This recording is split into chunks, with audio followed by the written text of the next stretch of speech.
We acknowledge the traditional owners of the land on which this podcast is recorded. We pay our respects to their elders, past and present, and to Aboriginal elders emerging. A belated congratulations to Logie winner Ron Iddles. Ron won a Silver Logie for Most Outstanding Factual or Documentary Program for his Foxtel series, The Good Cop.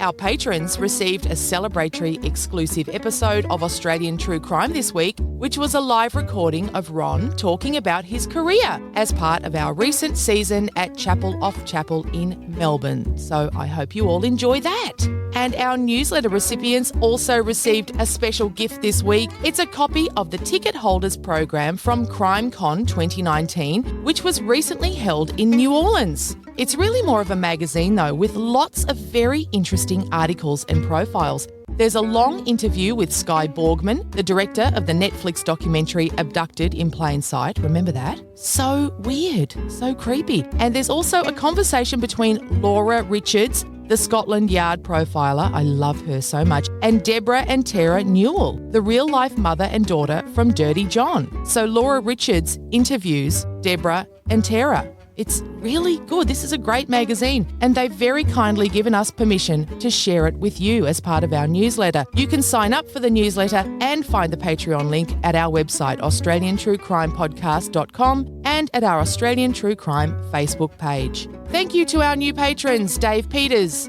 Penny Palmer, Cece, Brooke O'Connor, Jane, Danielle Burton, Louise Gale, Barton Slattery. That is a good name. There should be crime books written about you as the policeman, the detective, not the criminal. Or both. Oh, both. You could be both. That's a good book. Kate Cockshawn. Yes. Jacinta. Shanna Liv. Shannon Lambden. A Solo. That's wonderful. A Solo. Laura Fraser. Diane Nolan. And this week's favourite name, Erin Punton Morrison. Oh, love that. Okay, on with the show. The following podcast contains content of a graphic, violent nature and is not suitable for children. And then when the serving policeman got angry with Adele, the serving policeman, it is alleged, perhaps shook her or put the arm around and did what coppers used to do in those wicked old days, and that was to put pressure on the carotid artery and then faint. And it is said by some people very quietly that perhaps that happened, and perhaps poor old Adele never came out of her unconscious state. And this would present the senior policeman with quite an embarrassing problem.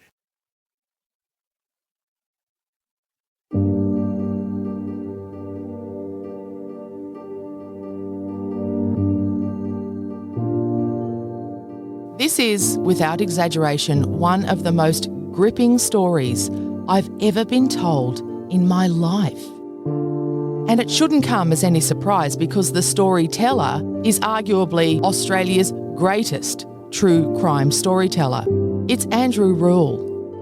Emily and I have made no secret of our fandom of Andrew Rule's work, from his newspaper columns, his books, to now his podcast, Life and Crimes. We finally took the plunge into live events recently thanks to the encouragement and the enthusiasm of the great people at Chapel Off Chapel in Melbourne. And Andrew was our very first guest.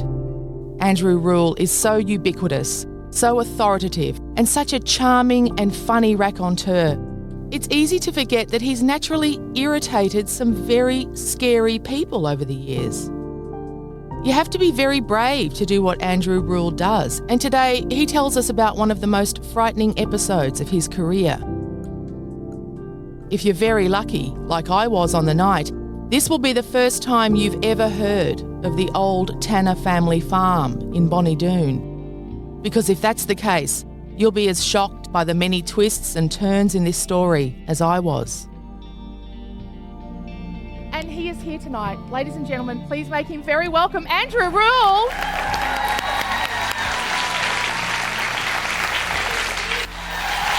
And of course, what about my beautiful partner, Emily Webb?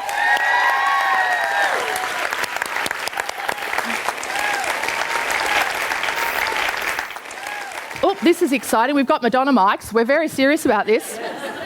Both very big fans and very excited to kick off our first ever live show with you, sir. Tell us about the case that you are going to talk to us about tonight. I think the Tanner case. Okay. The Tanner case is one of those that I broke back in the 90s, and it remains one of the better stories I've done in my career, and possibly the one that caused the most angst, because we always get that question later in the night.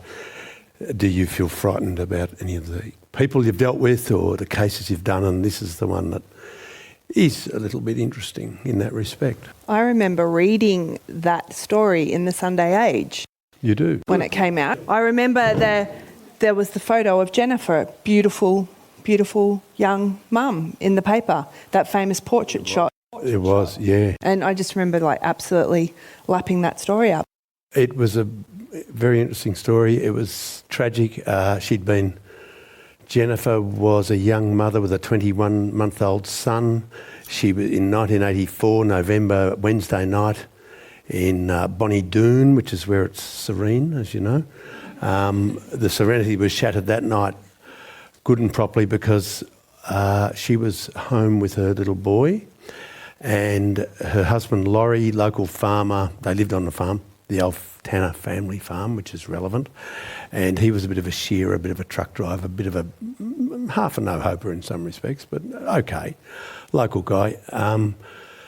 He said, I'm going into town to pick up some groceries or whatever, and she said, oh, bring me back, bread and milk and a surprise. And she was quite cheerful, apparently, and quite happy. And when he got home, he finds her on the couch in the living room, dead, bleeding from wounds in her head and actually from the hands. There's, interestingly, half a cup of coffee near her and some biscuits laid out in a plate, and her little boy is in the cot in the next room. And naturally, look, there was a rifle between her knees, and naturally he thought she'd shot herself. And I actually believe that Laurie believed that she had shot herself at that moment. So she's married into the Tanner family. She's married into the Tanner family. Her name was Jennifer Blake. And she's living on the Tanner farm that his father has established. At Bonnie Doon, yeah, At the Bonnie old Doon. Tanner farm that's been around probably in the family for a century. Wow. How many people are living on the farm? How many Tanners are living there? Well, only that couple, but it had been where the Tanner boys grew up. So that was Laurie and his three brothers, the youngest of whom was Dennis, 1N. I shall make a note of that. We're like that in my business. Reporters and detectives, we like to be accurate. Yeah, so okay. Dennis, who's 1N, was the youngest, but possibly the most dominant brother, I feel. You've seen this happen in families? The baby. The baby. Yes, I have. Yes. Yeah. Yes, So you're the baby? No, why do you say that? No, I'm the eldest. I'm the opposite. Yes. Right. So am I. And in this case, we're barracking for the eldest, but he wasn't as strong a personality as his brother, Dennis. And the death of Jennifer was quickly disposed of by those who were around, the local police at Mansfield, as a suicide. Now, this was intriguing because the two police who were first called there, they were just old local coppers who were good at pulling up, cars that driving up to the snowfields. They weren't investigators, but they go in there and they see this young woman with the rifle and they think, oh, suicide, this is awful. Little boy over in the cot, that's horrible. And they pick up the bolt-action .22 rifle and they open it, and there's a spent shell in the breech, as you'd expect, because she's got a bullet hole. And then one of the police finds an empty shell on the floor and he goes, ooh, 2 spent shells. Why would that be? And then he looks a bit closer and he realises there's a bit of blood on her hands, and one thing leads to another. But the key facts are these. The crime scene boss at Mansfield Police Station was a former homicide detective who was an expert at crime scenes, and because he was up in the country now at Mansfield, he was a sergeant, He was experienced, and he was supposed to go to crime scenes, put up the tape, take the photographs, do all that good, forensic stuff. And he wasn't at work on night shift as he was supposed to be.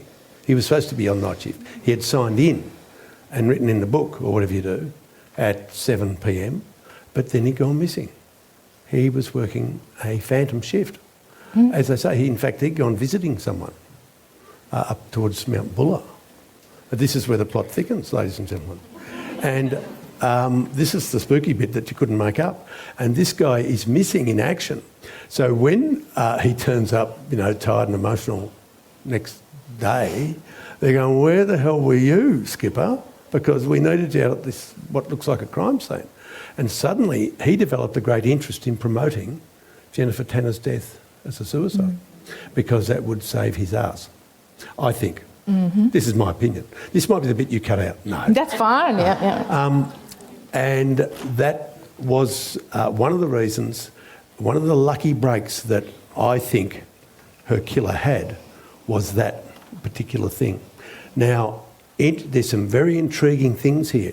One is Jenny's parents, who never believed that she killed herself, were not told for 1 year that she had 2 wounds in her forehead and defence wounds in the webbing of her hands, as if she'd put her hands in front of the rifle barrel. Why would they not be told? I don't know. That intrigues me. It was a very well-held secret in the police force and at Mansfield Police Station. And this didn't sit comfortably with this poor old baggy-ass copper Bill Kerr, who was the guy that had found the spent shells at the scene. Now, this guy, he's a good bloke, he's honest, and when I say a baggy-ass country copper, I mean it in a friendly way, because he's a good guy. I'd say that about myself. And I greatly admire Bill Kerr because he, despite being at the bottom of the pecking order in a very tough business, tough profession, where you have a lot of dominating superior officers, he actually, I think, made sure the parents got to know the truth. He taped phone calls that he received from the local pathologist, the pathologist at Shepparton Hospital, a man who sadly had some form of cancer and later died. This man rang up the police station at Mansfield 2 or 3 or 4 days after Jennifer's death and said, "Do you realise, are you sure that this is a suicide?" And the sergeant that should have been there and wasn't, he said, "Oh, yeah, we're pretty sure. It looks like one, doesn't it?" And the pathologist says, "Well, funny you should ask that because it doesn't. She's got 2 bullets in her brain and she's got these wounds in her hand." I find it hard to believe that that would be consistent with suicide. It's more likely homicide. But then Phipps talks him down and says, "Now look, doctor," and stands over him and sort of encourages him to switch his thought processes around and says, "We're sure it's suicide. Everything indicates it's suicide because we know that it's suicide because she was depressed," which is taking a liberty with the truth, ladies and gentlemen, because there's nothing to indicate she was depressed at all. And he basically bullied and pushed and shoved and connived this poor pathologist into agreeing reluctantly that it might be suicide. And that was used dishonestly, in my belief, at a later inquest the following year to promote the idea that it was a suicide. That she shot herself once. That she shot herself. And oh, well, no. survived? Survived. Yeah, shot herself and then, oh, shit, I've got a bullet in my brain, but it hasn't quite killed me. A bolt-action rifle, for those who don't know, is like a manual car. You have to lift the bolt and pull the action back, and then you push it forward and down. Now, that's 4 separate motions. Then she has to reverse. Under the suicide scenario, she has to reverse the rifle, which is a full-length, good rifle, and somehow trigger it with her toe a second time. And hold it in such a way that it shoots through the webbing of her hands. This strikes me as highly unlikely. And it's very unlikely suicide by gunshot for women is not a thing. Did they think about that? They didn't want to think about that. Because it's very rare. When I wrote the story all those years later, which we can get into in a minute, I went and asked experts, and experts said, yeah, in Texas, where nearly everybody shoots, and where mummy and daddy go down to the rifle range and shoot, women are almost as inclined to shoot themselves as men are to suicide. But basically people who don't use guns, particularly women, tend not to use them to suicide. They tend to use pills or whatever, some other means. And women per se are less inclined to do something that is going to, wreck their looks. It's not as usual. So that's a statistical fact. Jennifer, yes, she lived on a farm, but she was a town girl originally. She had been shown how to use the rifle by her husband, but had never sort of been shooting or anything. She did know how to use it. So it's conceivable that she could kill herself with a rifle, but highly unlikely. And there was no suggestion, really, and I know this from the family doctor, who was later my doctor. Can you believe that? The family doctor from Benalla later moved to Melbourne, and he was my doctor, and we used to talk about this. And he was a very frank doctor, unlike most. And he said to me, it stunk to high heaven. There was nothing. He said she had a lot going on with the Tanner brothers because they're no good, but there was nothing to suggest that she was suicidal. That's just how the doctor got you to pay for half an hour instead of 15 minutes. That's right. His name was Dr. Patience. Oh. That's true. Is the husband going along, Laurie? Is Laurie always just going, oh, okay, if you reckon? Or is he at any point going, what? That's a very interesting question. She was fine when I went out for milk. Yeah. Like, what is Laurie saying? I believe that Laurie was truly shocked and surprised. And even though there has been a sneaky undercurrent of suggestions in recent years to point the finger at Laurie over this and to say that perhaps others covered up for Laurie, I doubt it, personally. And I'm not saying Laurie's a great bloke or hasn't got his full suite of vices and problems. He might have, like most of us. But I don't believe he killed his wife. I think he was very shocked. And I say that because the night before we published the story in the paper I then worked for, the Sunday paper I then worked for, which shall remain nameless because I no longer work for it, it's no longer the paper it was. It's dead to us, sure. It's dead to us. Yep. Laurie was very shocked when I rang him and said, tomorrow we're going to run this story saying this, this and this. He stumbled, he stuttered. He was saying, what are you telling me? Can you say that again? I'm at a cattle sale. Can I just walk around the corner out of the wind? And he was totally shocked and distressed, as opposed to sullen and silent. There's a difference. And he was stuttering like a child. He was almost in tears, I would think. And I explained it. I said, Laurie, do me a favour. I said, this is now 12 years later. Your wife was found shot at your house and she's got 2 bullet holes in her head. And he goes, what? I said, she's got 2 bullet holes in her head, in her brain, and she's got wounds in her hands. He said, what? I said, I explained it. And he said, I didn't know that. Oh. Now, you know what? I don't think he did. I think Laurie was in shock at the time.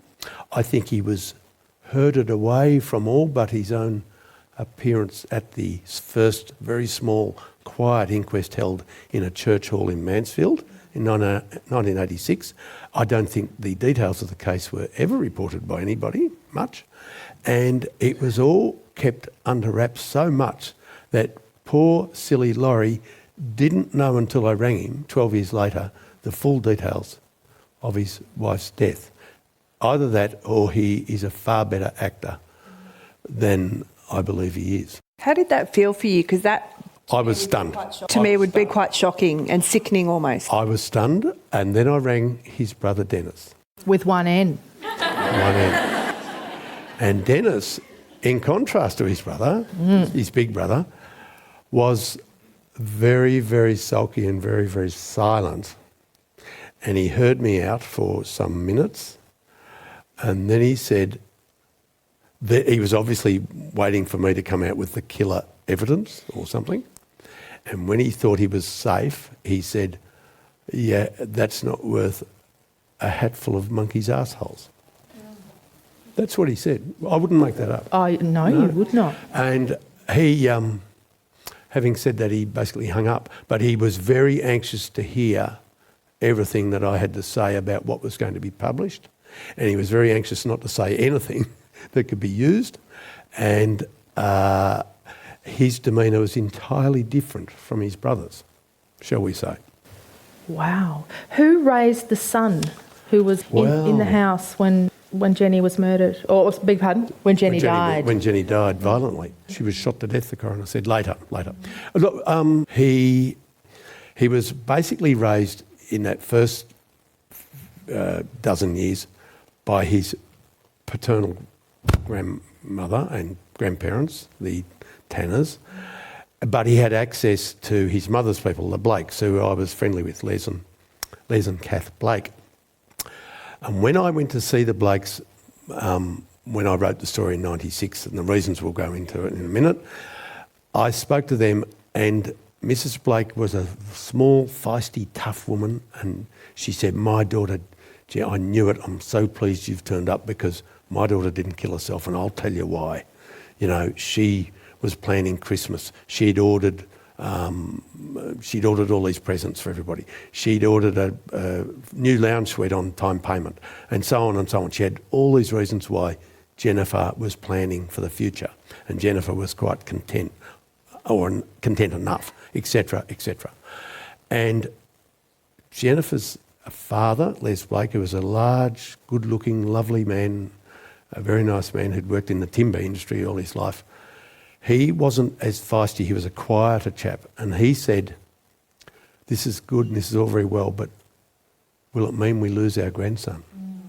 And I said, Les, I can't tell you that. If we run the story, which we're going to, I don't know what the effect will be, and I hope it doesn't cost you your contact with your grandson. And I'm afraid to say it probably did. It probably did. So there's one of the things we have to live with.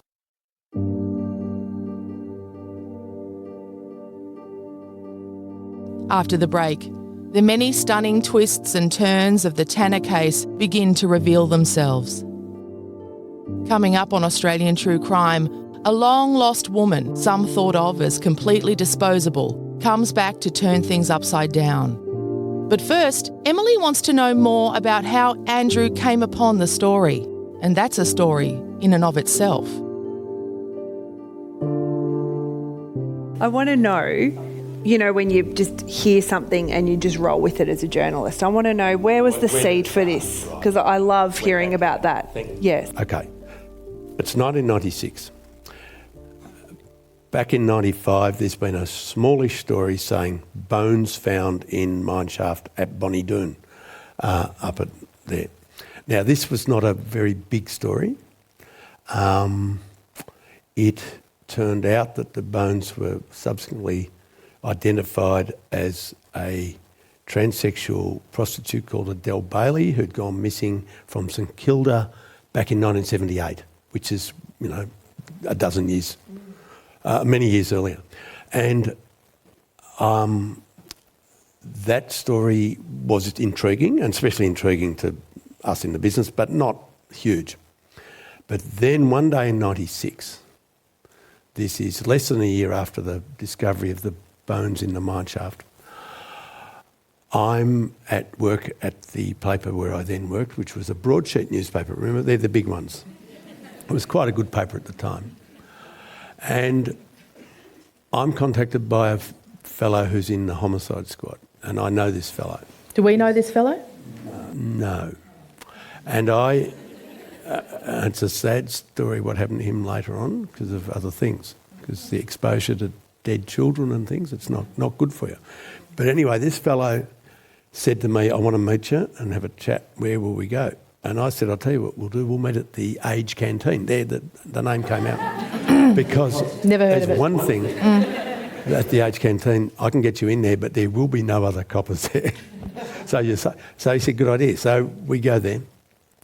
And he tells me this story. He says, look, he goes back a year to 1995 to the mineshaft at Bonnie Doon. And let's sketch in the story here for all you people. In 1995, two young men who know Bonnie Doon really well. They didn't actually live there, but they used to holiday there all the time, and they knew it well. And they used to go hunting rabbits and all that sort of stuff. And they go up this big bridge, which is right out the back of the old Tanner farm. And they know that there's a mine shaft. Now, this mine shaft's on top of a ridge, and it's about as big as that table. I'm moving very slowly, so I don't hit that mic. And it's a very small hole on top of a very lonely ridge. And they have got a rope and a torch. And these two young fellows, being intrepid and being young and probably stupid, they tie a rope to a tree about as thick as my arm, and they let themselves down the mine shaft. Now, the mine shaft is actually fairly shallow, and it goes down like that, and then it turns and goes sideways, like a footy sock, right?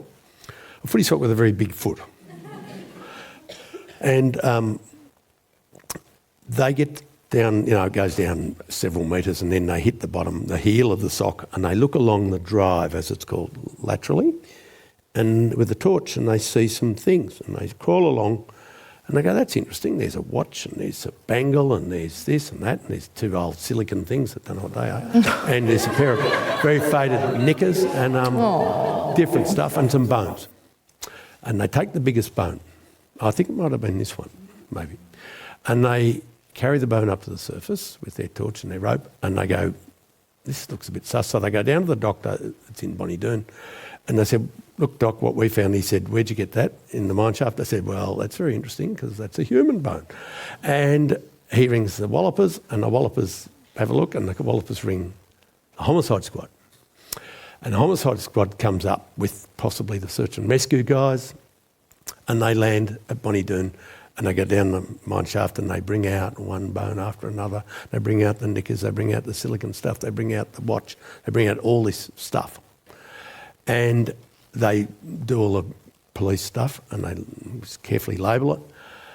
And there you have essentially a skeleton, albeit knocked about, because, animals have got down there and all the rest of it. And it's been thrown down there with some force probably, so it's not good. And that is the skeleton which is later identified as Adele Bailey. Now, Adele Bailey was a Pitcairn Islander by origin, or, by her parents were, or grandparents. And a lot of the Pitcairn people, they're the ones that came off the descendants of the mutiny on the Bounty. Yeah. Fletcher Christian, etc. They had moved, as we know, from Pitcairn Island, many of them to Norfolk Island, and then many of them moved from there to New Zealand. Both Adele and her cousin came to Australia, made some money in the sex industry, and then went to Cairo and had sex changes and came back and worked the streets of St Kilda. And that was where poor old Adele met her end, because in St Kilda, and this is where we have to join the dots, and this is where you have to be careful. This is about legalities, okay? This will get you sued. Okay. Adele was quite possibly arrested or picked up or told to get in a police car or something. And Adele was probably, this is a reconstruction of likely events from people who have nodded and winked at me, right? So this is, I can't prove this, but I believe it to be true. Adele was coerced into some sort of sex act with a serving policeman who was a reasonably senior serving policeman. And then when the serving policeman got angry with Adele, having discovered that Adele had not been born a female, the serving policeman, it is alleged, the serving policeman was angry and perhaps shook her or put the arm around and did what coppers used to do in those wicked old days, and that was to put pressure on the carotid artery so people would do the chicken, they would do that one, and then faint. And it is said by some people very quietly that perhaps that happened, and perhaps poor old Adele never came out of her unconscious state. And this would present the senior policeman with quite an embarrassing problem in his car or his cell or something, somewhere where it was embarrassing. I never knew any of that, but I remember the photograph so clearly of Adele, and for some reason I always really felt a deep sorrow for her. There was something about the photo that made me just really, as soon as you mentioned her name, I thought, I remember Adele Bailey. Tragic stuff. Yeah. And Narelle's spoken about how sex workers were treated in St Kilda back then. Yeah. She was a young copper in the early 80s and she said how they were treated by... And plus, am I the only person in the room who didn't know about the chicken? I did not know that was a thing. Yeah, no, I loved it. Thank you. I've learnt that. I'm told it was a thing by a detective who I met in a hotel about this, and he spoke very quietly in case I was taping him, and he sort of did. So he should. Sign language. So he bloody should. Yes. And he nodded and whispered. And this is how I got that version. But a story that I've heard versions of from several sources, and it makes sense. Yeah. Because we know that Adele from New Zealand did not, in her high heels and her tight skirt and all that, get herself to Bonnie Doon, walk up several kilometres into the hills where there are nothing but rabbits and kangaroos and a few old merino sheep, and then put herself down a mine shaft. That didn't happen. I think Adele was dead. And Adele was taken there by one of the very few people in the world on Earth who knows where that mine shaft is. And that would include people who grew up in the area. And that mine shaft, ladies and gentlemen, as I say, is about that size. It is reasonably obscure, and it is just over the back fence of the old Tanner farm. It is over the back fence, and it's where the Tanners and other locals, when they shot, they had dead sheep, they would throw them down there, or when they shot kangaroos and whatever, they threw them down there, all that sort of stuff. It was a place where you threw stuff. As happens on farms where there's a pit, rubbish gets thrown into it and whatever. Now, it strikes me as highly likely that a friendly police person would do a favour for his a boss that he was friendly with and get rid of a body. That's how it strikes me. A friend with one N. Friend does have one N. It does. It's a silent P, as in swimming, as my grandfather used to say. What? Well, my grandfather used to say. He learnt that in World War One. So this conversation is happening in 96. This conversation's happening in 96. We're talking about the 95 discovery. Your mate's saying, oi, remember that thing that happened in 95? And he says, so that's all the background to bring us all up to speed. So then my homicide squad mate says, I've got a friend in the homicide squad who shares a name with me, actually, first name. And he happened to be in the crew that was the homicide crew that was sent to Bonnie Doon that day last year. And the crew could have been anybody. See, they have a sergeant and two detectives, right? And you have an on-call crew. Now, it so happened that on that day, the on-call crew sent to Bonnie Doon included this guy. And this guy was a young copper who was a first cousin of Jennifer Tanner. Do you like that? I love that. It is said by at least his aunt, Kath Blake, that she thinks he joined the police force because he was always worried about what happened to his cousin, and the whole family didn't believe she was really suicided and so on. Now, whether that's true, I don't know, but it was his first cousin. He was a young detective without a lot of clout, but he did have a lot of worries about the whole thing. And when Adele Bailey's bones are brought out and identified, he goes, this is interesting. We have here bones brought out of a mine shaft behind the old Tanner farm.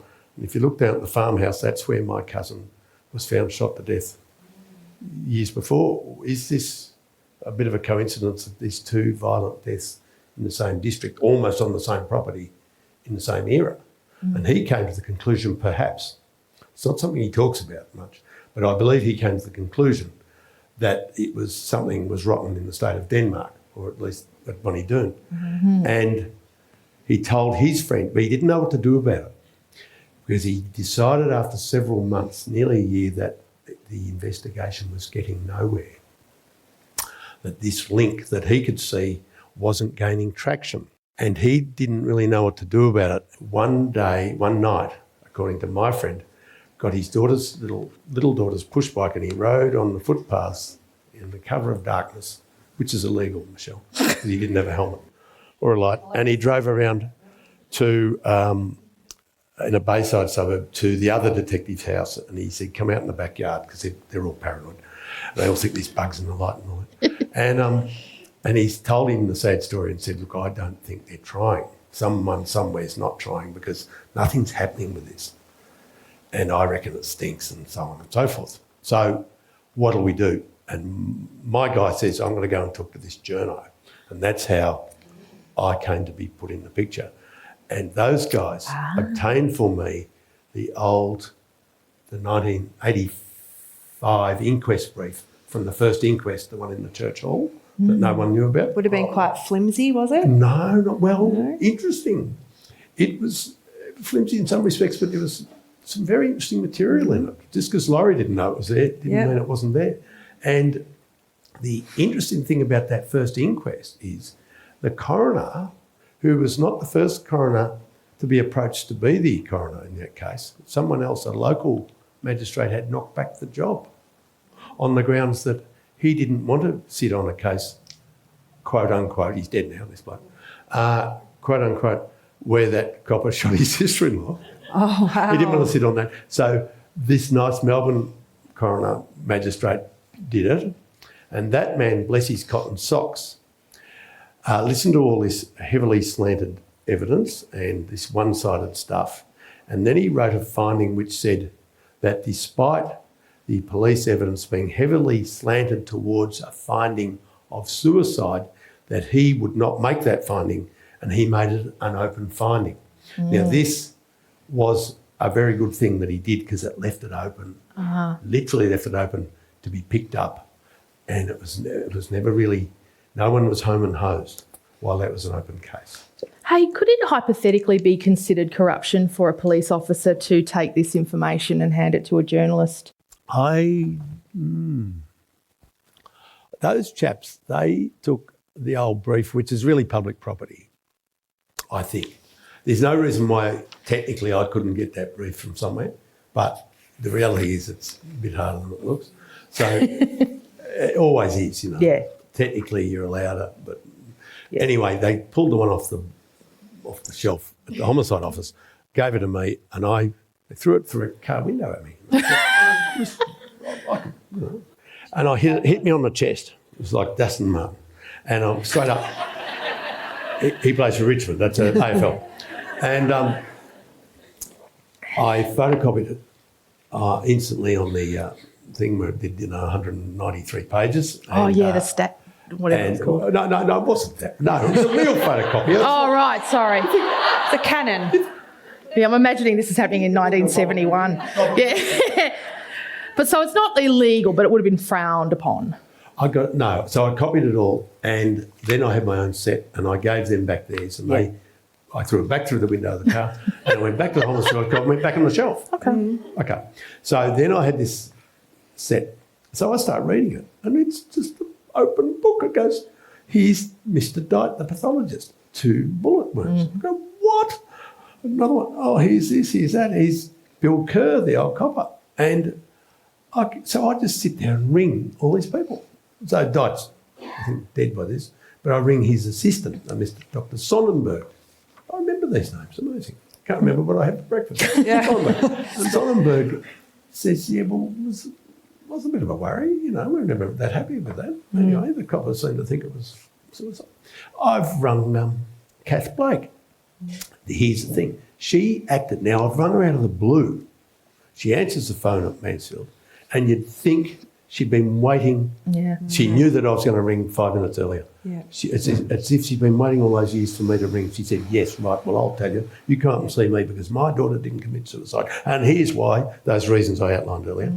And she had a lot of reasons, partly, I think, her strong Catholic faith, which is against suicide, which Jennifer probably shared. That was one reason of many. There were a lot of reasons, and they were good reasons. And I then ring Bill Kerr, who's by this stage, this is the The good copper. The good copper. The saggy ass copper that you mean in a nice way. The good copper. Yeah. It must have gnawed at him for years. Yes. Imagine that feeling. Imagine that feeling. This is dodgy. So Bill Kerr, interestingly, has gone as far away from Mansfield as he's left the job, left the police force. He's gone to Hamilton, the other end of Victoria, about as far as you can get from Mansfield. And he's a parking officer down there for the council. And he lives out on a property with his wife and he lives a quiet life. And he said, you come and I'll see you. He said, where do you live? And at the time I lived just out of Melbourne. And he said, I'm going up to Eildon next Thursday to see somebody. I'll come and see you. So he came to my house with his wife and we sat down, had a cup of tea, and he talked to me and talked to me and talked to me. And it was as if he had been waiting 12 years to unburden himself. He said, and he said a lot, but you could sum it up in one sentence. He said, son, I've never worked out how you could shoot yourself twice in the head and in the hands with a bolt-action rifle. It's just... And when we filmed this later for a documentary, he went and grabbed his own rifle and demonstrated it to the camera. He was red hot on it, and I think he was right. It was just highly unlikely. I found, a man that was a pathologist and super-duper doctor who'd worked in Rhodesia, as it was in the old days, Zimbabwe. In Africa, and he'd treated 200 gunshot wounds victims and dead people and all the rest of it. He was an expert on gunshot wounds of the type we don't have in Australia because they don't see many of them. And he went through it all with me and said, look, I think those wounds, the first one would have disabled her, even if she wasn't technically dead. I think it's highly unlikely. So by the time I'd worked my way through the brief and then skirted around and got bits and pieces, I really had the story. It was largely in the brief. So what happened when this story landed? Well, the first thing that happened when I started to make noises was the police force took out a writ, took out an injunction, An injunction, they injuncted it.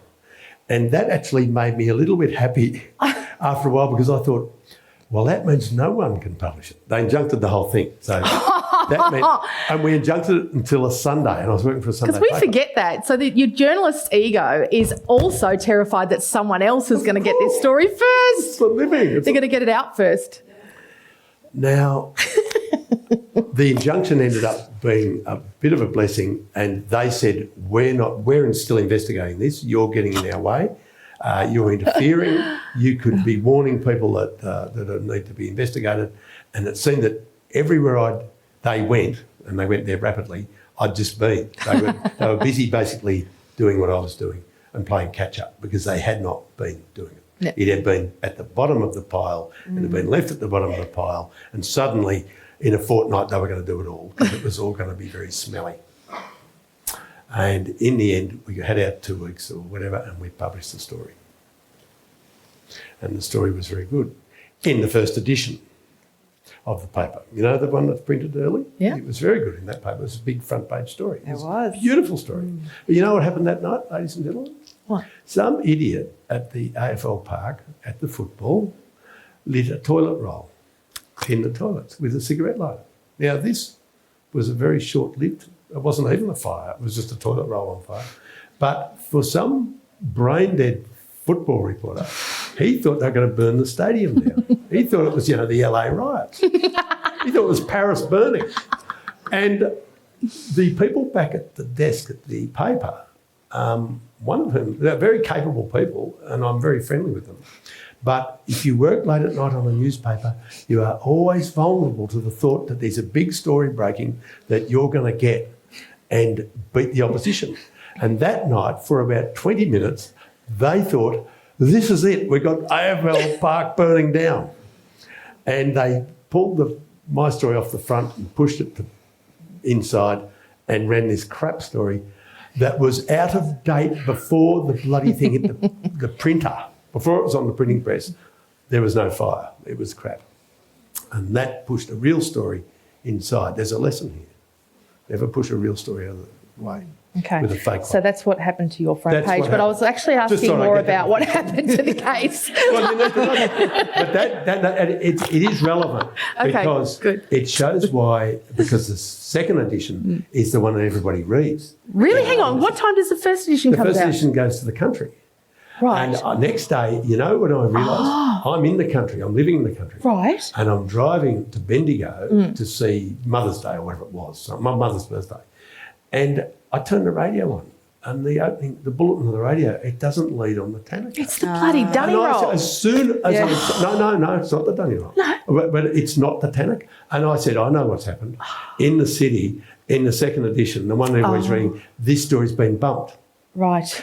And I twigged, because my edition at home in the country was all over the front. But I twigged straight away because it wasn't leading the radio news. So they actually butchered a really big story and lost its momentum in some respects. But I'm sure that the Tanner family was all over it. So, you know, what... They got the first edition. I'm sure they did. They were at, and I'm sure their Manson. lawyers did. And I'm sure...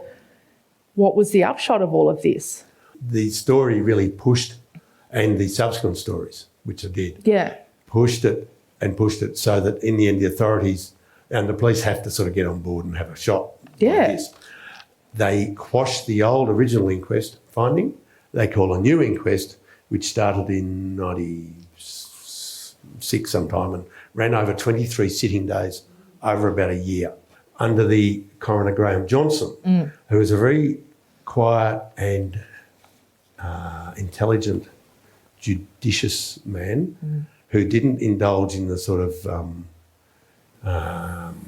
chatty, funny stuff with the barristers at the bar table. He was kept his own distance, and he happened to be, which is good for a magistrate or a judge or anybody or a coroner, he happened to be a recreational shooter. He was a pistol shooter and went to target places and Knew shot his targets. guns. And he knew his guns, and he knew what he was listening to and what he wasn't listening to, which is not always the case with the bench, Michelle, because sometimes these people, intelligent as they are really thick and they do dumb shit. Yeah. Let me go through a few of those. No. Judges can get it wrong, coroners can get it wrong, magistrates can get it wrong because they're only human. But Graham Johnson didn't, and he knew what he was looking at. And he made a very brave finding, and a finding that others have seen fit to pick at since, with increasing frequency, but that doesn't make them right. And he found that Jennifer Tanner had been shot to death by her brother-in-law, Dennis Tanner. With one end. Sergeant Dennis Tanner, a serving policeman. Is he? You never mentioned that. Serving policeman. Dennis Tanner's a serving policeman. He was. At the time of her Back death. in the day, he was in St Kilda in South Melbourne, and right at the epicentre of... Sorry, I thought you'd know that. Nuh-uh. Most I of the did audience not. knows it. They did not. No, we didn't. You did. Oh, go with me. No, but it was great the way you dropped it then. That was amazing. It blew my mind. Wow. So there. Did Now- they ever give a reason, though? Why would someone want to kill Jennifer? Well, my catch-all answer to such questions, and it's a fair question and one everybody wants to ask, it's the dinner party question, really, and you're entitled to ask it. And that is, murders or violent killings, manslaughters, whatever, homicides, are rarely totally logical crimes. They are often very stupid crimes. It is not that stupid for me to want to rob the Commonwealth Bank of 20 million, because if I get away with it, I've got 20 million. But it is not that smart for me to go home, argue with my better half about burning the fish and kick her to death, which does happen in some circles. And I know, every homicide copper will tell you that that's what most homicides are. It's an argument over something, and it can be over money, it can be over the fish, it can be over, God knows, running the car into a tree, whatever. Most murders and homicides are dumb crimes. And I believe that in this instance, we know for a fact that Laurie Tanner had been married before. Okay. And Laurie Tanner had been married to a woman called Suzanne, who was a school teacher that he'd met at Mansfield. And she'd gone to live with him on the old Tanner farm in the same farmhouse. And guess what? She wasn't really up for it. And after a while, she said, Laurie, I'm going my own sweet way. I think I'll go back to Fitzroy. That's an inner suburb of Melbourne. Mm-hmm. Just, we with it? Yes, thank you. Okay. And I will have exit, and this is in the 70s, so scale the money to, a time when I earned $3,000 a year. I think Mrs. Laurie Tanner wanted 20. Wow. So it was a proper amount of money. And I understand that, and I spoke to Suzanne about this, I understand that the Tanner family scrimped and saved and borrowed and put together the sum to pay her out so they could keep the old family farm, because people do get very attached to family farms. It's not just another property. It's not a block of flats. It's the family farm, and it's your granddad, cleared it, and it means something to you. So I reckon, because Laurie wasn't the sort of guy whose wives would not want to leave him probably, that Dennis, he allegedly said to a hotel broker, he allegedly said these words, we paid out the first slut, but I made sure the second slut didn't have to get paid, or words to that effect. Every which way, I know there's a lot of things we haven't said here, but every which way you look at it, it adds up to a homicide. And you will hear people posit alternative theories, and in fact Dennis Tanner and a complete idiot called Ron Irwin, who we were speaking about this before, weren't we? Who was always a dill, he's now a dead dill. He wrote this lick-spittle, pathetic, rubbishy book 16 or 17 years after the event with Dennis Tanner, which affects all those years afterwards, which was called Blackened Tanner. Good play on words, hey? And the Dennis Tanner story, I believe. The strapline was. The strapline.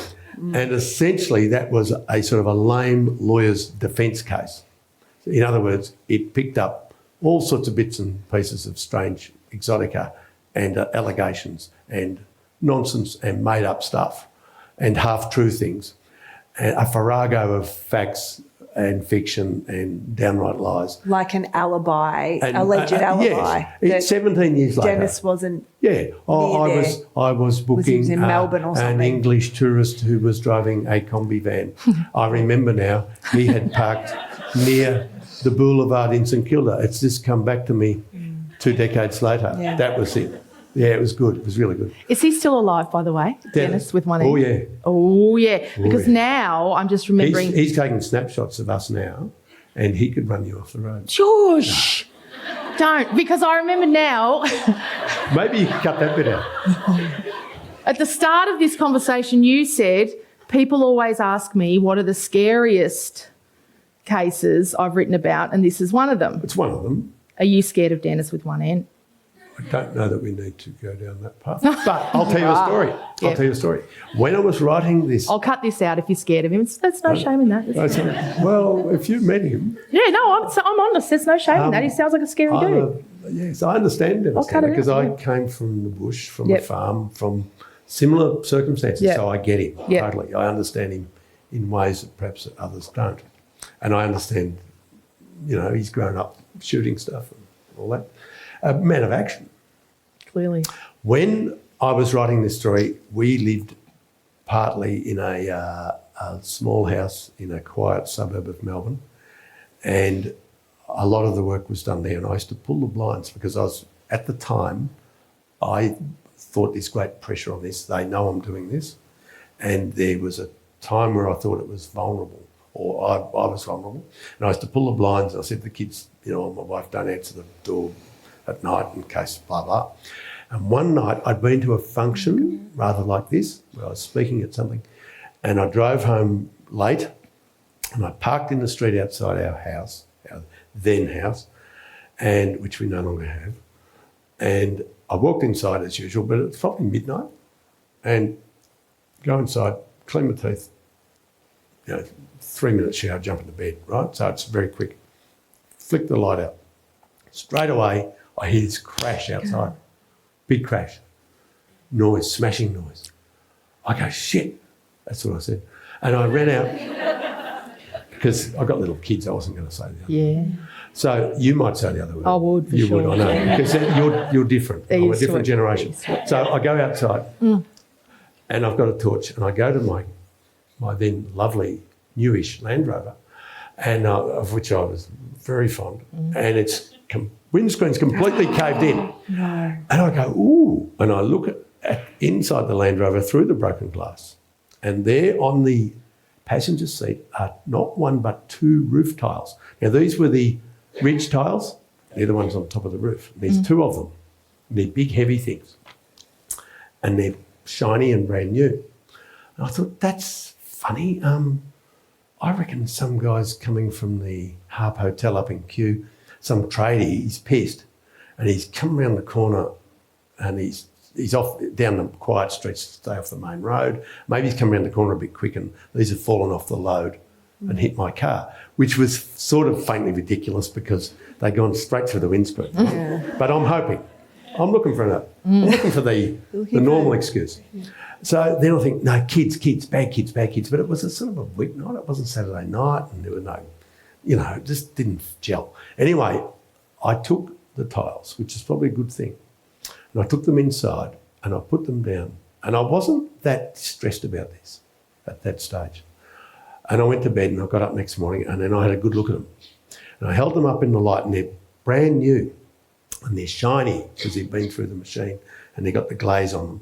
And stamped on them is the date and the time when they're made, exact time, 11:07 or whatever.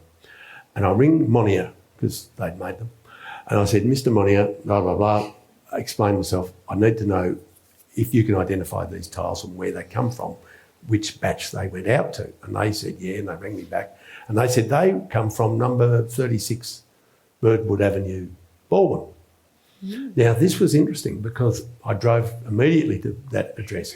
This was 1.5 kilometres from my house, too far to walk if you're going to carry. You'd walk your Labrador there, but you wouldn't walk that distance carrying these two roof tiles because they're very heavy.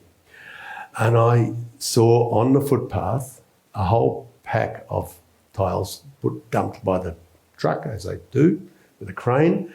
And there'd been a kitchen fire at this house and they were redoing the roof. And somebody has been around there, they've pinched these two tiles and then they've driven them, obviously, this is deduction, driven them to my house. And then they've waited for me to come home and park my car. And I thought, oh, this is not good. This is a message. We know where you live, we know what car you drive, and we know when you get home. What did Mrs. Rule think of this? She wasn't delighted. We're still married. Oh, my God. She's still married. But there's a whole other, there's stories she could tell. She was sitting in a doctor's waiting room once and in came, guess who? Two Tanner brothers. Oh, my and she was sure gosh. they recognised her. And then later that night, the power went off at home. When I wasn't home, she thought somebody had flicked the switch box, which is what bad people do when they're going to do the run-through of your house. They turn off the power at the main, and then they run through your house. If it happens, it's only a fluke. And if, indeed, in that case, it was. The whole street was out, and it wasn't anything bad. But it happened that very night that she'd got a bit of a fright. So there you go. So that was something that happened, and I believe that the people that did that, there were two of them. I think a driver and a tile stealer, thrower. And I believe that it was someone closely connected to the case I had just written about. So what happened? So Dennis Tanner is named in this inquest, which is not great for him, obviously. No. But he's never charged. No. So an inquest has a lot of people here will probably suspect an inquest into a death or a fire is an inquisitorial, hence the name, process whereby the coroner has the power to ask people questions on pain of, and say, you've got to answer me unless you put your hand up and say, I could be criminally... Incriminate myself. Incriminating myself is the phrase. Yeah. Or unless they can't find you. That's what I've learned as well. Yeah. I mean, if they can't find you. They can't find you. Yeah. And it has to be, in a coronial inquest, the standard of proof is merely on the balance of probability, that is 51%. Whereas in a trial for murder or any other criminal case, it has to be beyond reasonable doubt, which of course is, 9 out of 10, whatever. So that's the difference, and that's why no one was ever charged, because in the end, they were never going to get a conviction. But also the coroner just makes recommendations, right? Does. So really then it's up to the government or whoever to take them up or not, and they usually don't. True, but in this case, the coroner knew as well as anyone else that it wasn't going to fly. Yeah. It's still very powerful to but it's a power. But he did what he could. Yeah. He did what he could. Nicole Oakes? Is Nicole here? Sing out if you are. Is that you, my love? That's you. Nicole. Hello, thank you so much. It's one of these ladies pointing at each other. Yeah, it's hard to know. Hard to see. What's your favourite international true crime case, Andrew? Well, internationally, of course, like most of you, we've all heard of Lord Lucan disappearing. We've, in more recent years, a thing that obsesses a lot of people, I think, is Maddie McCann. Yes. Oh my God, I know. And I think, naturally you can't ignore that. But I've also been intrigued by the brilliant writing about true crime cases, and probably the thing that's been the biggest influence on my career and the way I write stories, and the sort of stories I write, was In Cold Blood by Truman Capote.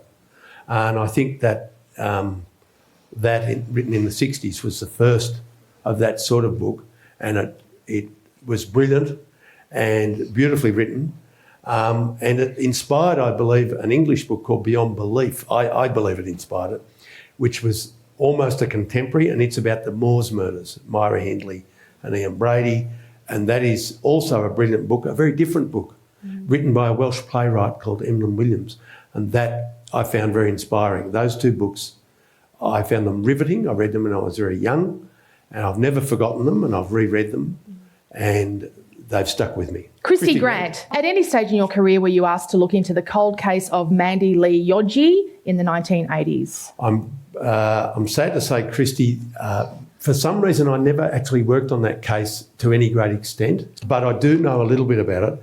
Mandy Lee Yodji was a young woman. She disappeared in the eastern suburbs of Melbourne.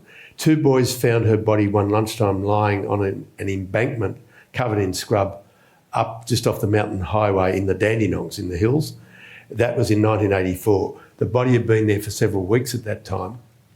A post-mortem found no cause of death, but police believe she might have been poisoned. There, obviously no broken neck, no bullet wound, none of that obvious trauma, blunt trauma, and they could never really work it out.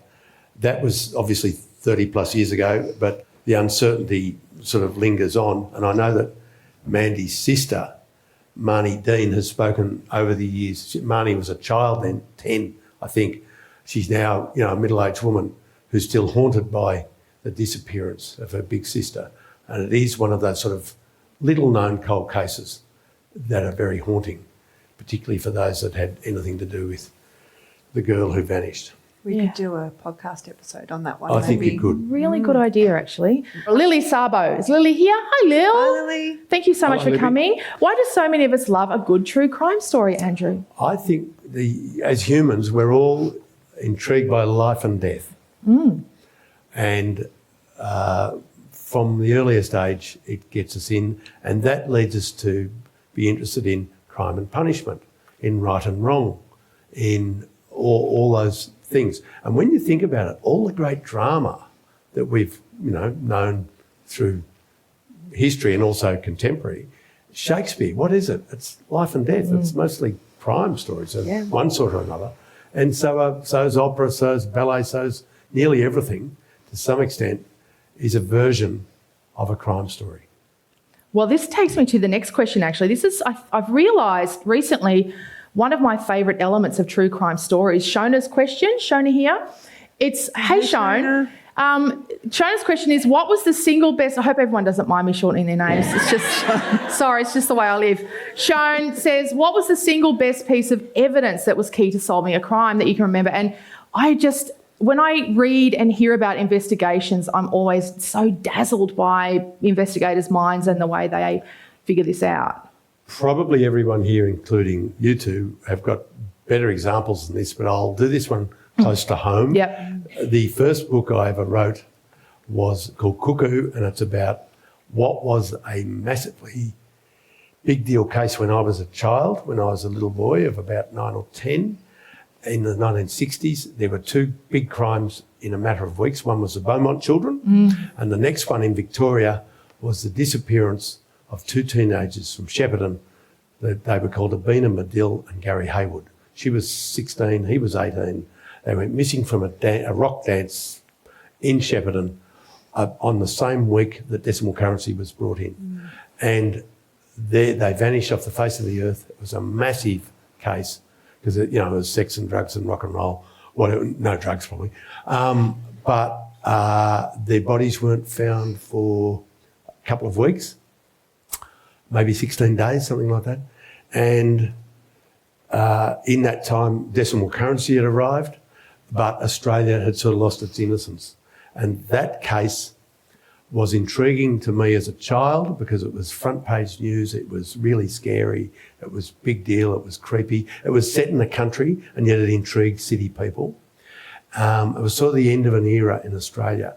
And nearly 19 years later, that case was solved because a brilliant fingerprint guy matched up a fingerprint that had come to his notice routinely because a man, a dirty, ordinary sex offender had been seen exposing himself in Albury, New South Wales, just over the river in Albury, New South Wales, not in Wodonga.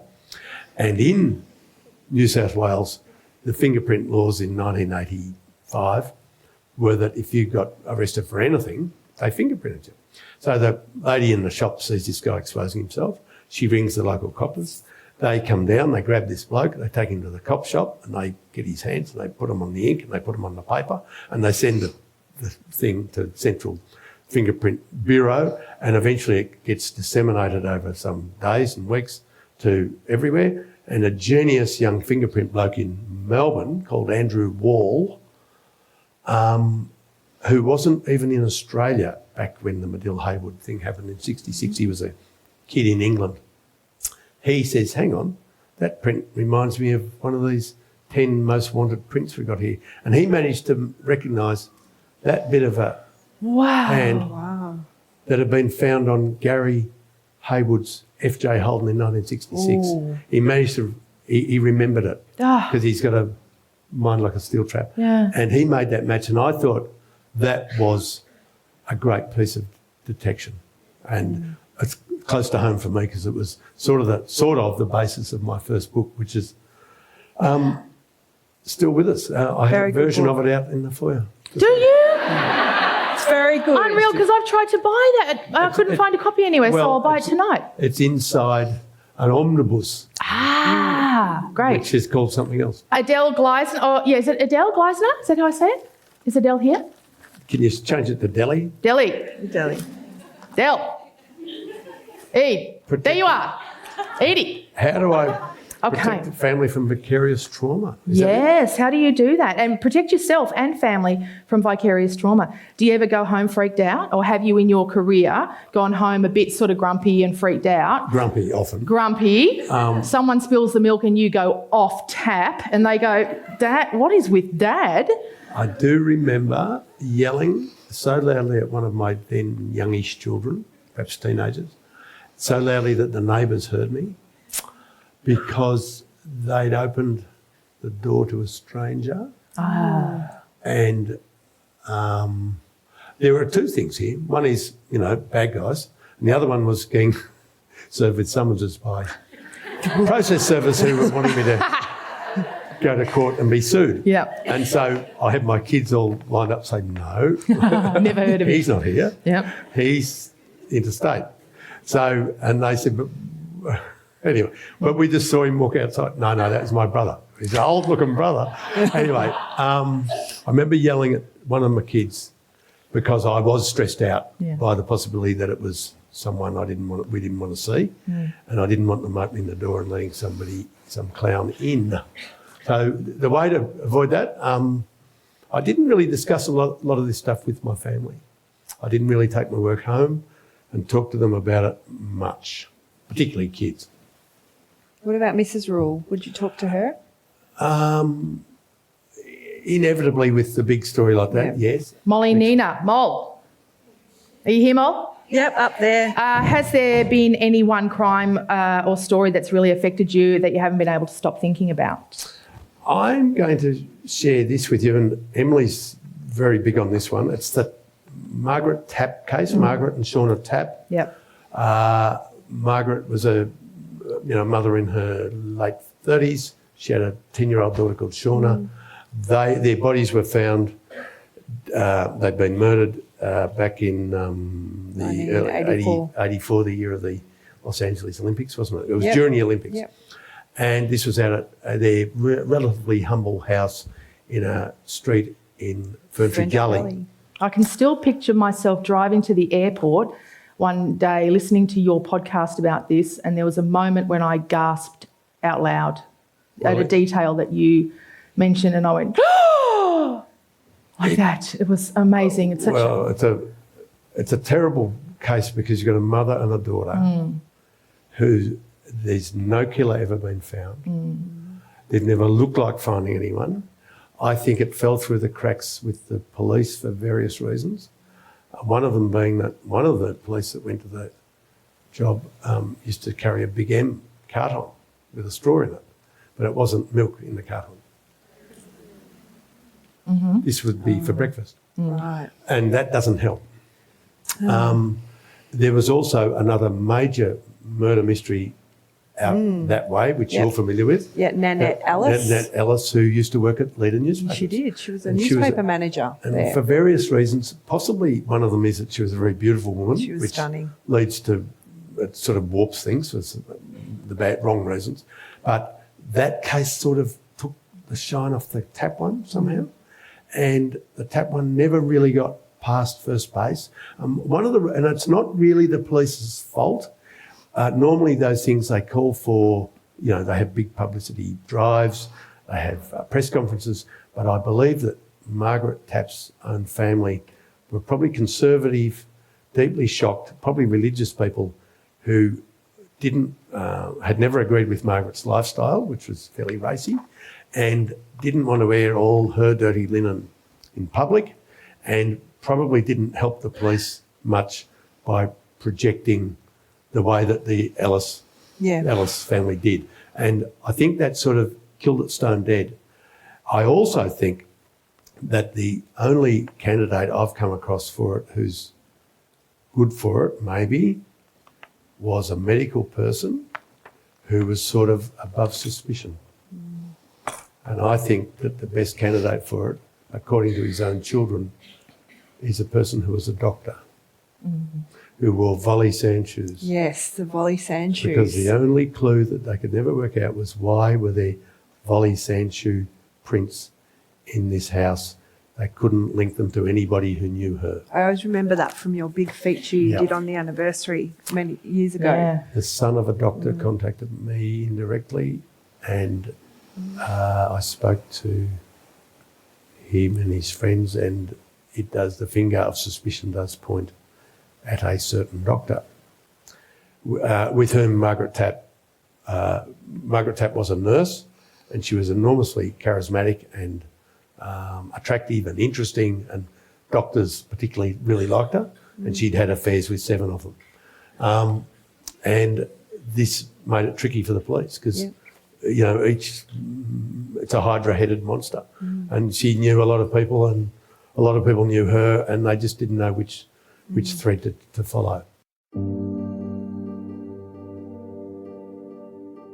You can read Andrew Rule's columns in the Herald Sun and the Herald Sun online. And don't miss his podcast, Life and Crimes with Andrew Rule. Thank you for downloading this episode of Australian True Crime.